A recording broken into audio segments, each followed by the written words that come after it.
The smartest clients I've worked with are often the ones who have felt the most frustrated by their financial decisions. So you've made some bad ones. Congratulations, you're in good company. Now, I want you to know that in over a decade of working with executives around decision making and money, it's never because they don't think enough, but nearly always because they think too much. Now, today, I want to show you why simple rules beat clever thinking and why one of the greatest strategic minds in history deliberately avoided complexity. And after studying him for months, the 7 rules to help you make better decisions. Now, we'll be getting into some illustrations of how we'll use these rules in finance and business. So I need to be clear. I'm not giving advice here, right? I'm sharing how I personally think about decisions to avoid making expensive mistakes. Now, before we dive in, join my free 4-day predictable income plan workshop. It's the exact rules-based system to help you make clearer, more considered money decisions. Now, I'm talking about none other than Jose Raul Capablanca. He was a chess world champion in the early 1900s, and he played chess in a way that looked effortless. So simple it confused his opponents, and that's why he's remembered not as a tactician, but as a champion of simplicity and certainty.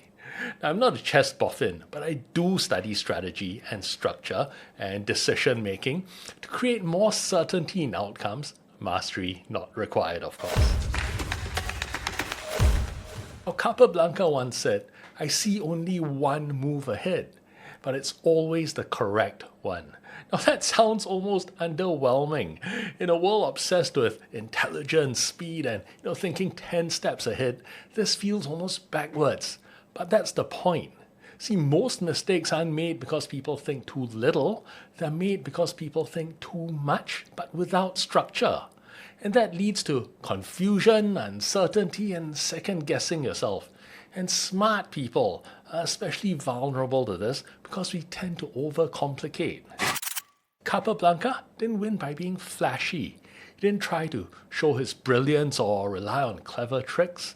Instead, he focused on a small set of rules, a little like what we're doing today, that filtered out the bad decisions.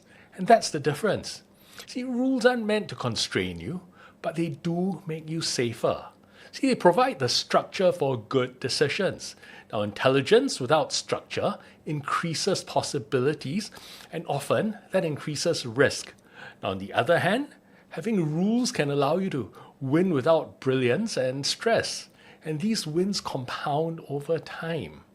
Now, in real life, we teach our students to measure concrete upside and downside and to only pursue upside when it aligns with their purpose.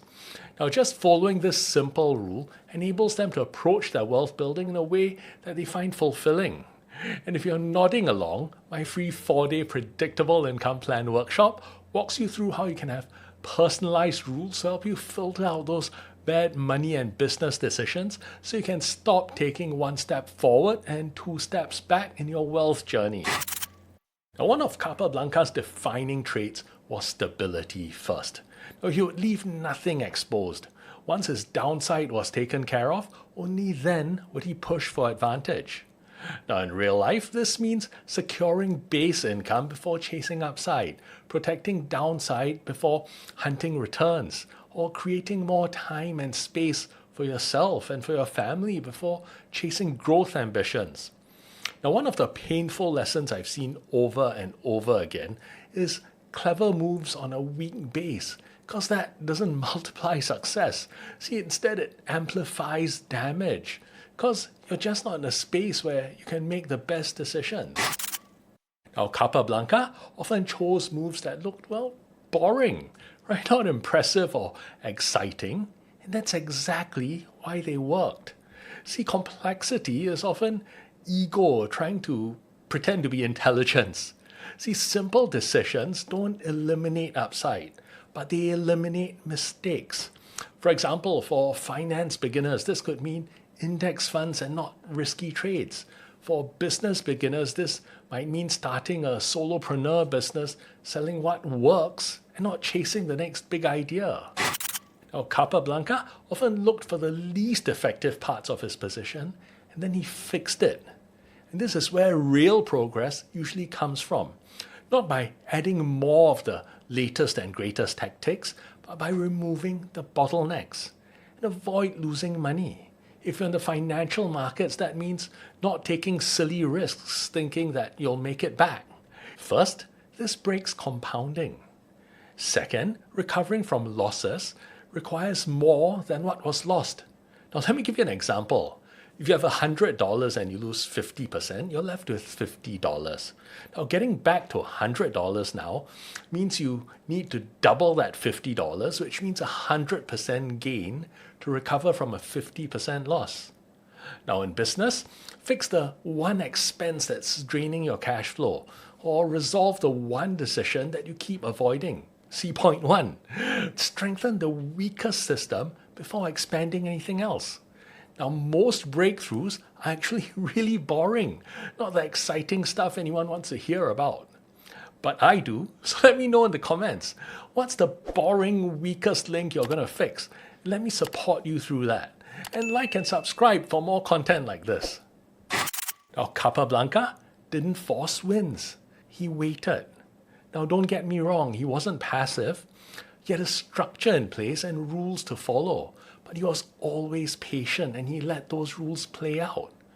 Now, what this could mean in the markets is not rushing to get in, and once you're in, allowing time for the patterns to play out. And when your upside goals are reached and your downside limits are hit, following the rules and exiting. Now, it's easy to jump the gun with thoughts like, I need to act now or it's too late. Or it's going so great, maybe I should add more. Or it's going so badly, I'm out, right? Patience and sticking to your rules is what matters. Same as in business, right? Knowing your numbers, your customer acquisition cost, your average customer value, and let those play out. Not chasing strategies or trying to force an outcome, because forcing outcomes seldom works.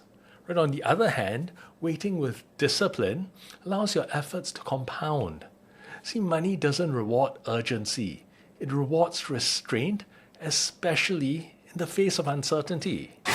Now, Capablanca's strength wasn't creativity. It was restraint. Right? Winning often meant doing fewer things and not more. In his case, fewer moves. With business and finance, fewer bets, fewer commitments. Not entering more trades or trying to do more complicated trades. Find a great asset and give it time. Or when starting a business, right? Not committing to that lease, not trying to build that killer app that no one succeeded in building yet. More no's and less yeses. You don't win the long game by hoping to stack clever wins, right? Clever wins are often difficult wins, and it's hard to stack those without losing. Betting on having a big win cover losses, that's just gambling. Wins come by avoiding bad decisions and unnecessary losses. At the end of the day, Capablanca's one move ahead method gave him so much clarity that he didn't need to overcomplicate skills to win. He needed rules that protected him from himself. And that's true in chess, it's true in business, it's true in investing, and it's true in life. The best move is rarely impressive, but it's correct. Now, if this way of thinking resonated, the next question becomes obvious. If being smart is actually a liability, how do you avoid that so you can start building wealth more deliberately? Now, I've broken down exactly why intelligence often fails in building personal wealth and the simple 5-step fix to overcome it in the video right here. It's the practical application of the rules we've just discussed, so click the video on screen now and I'll see you there.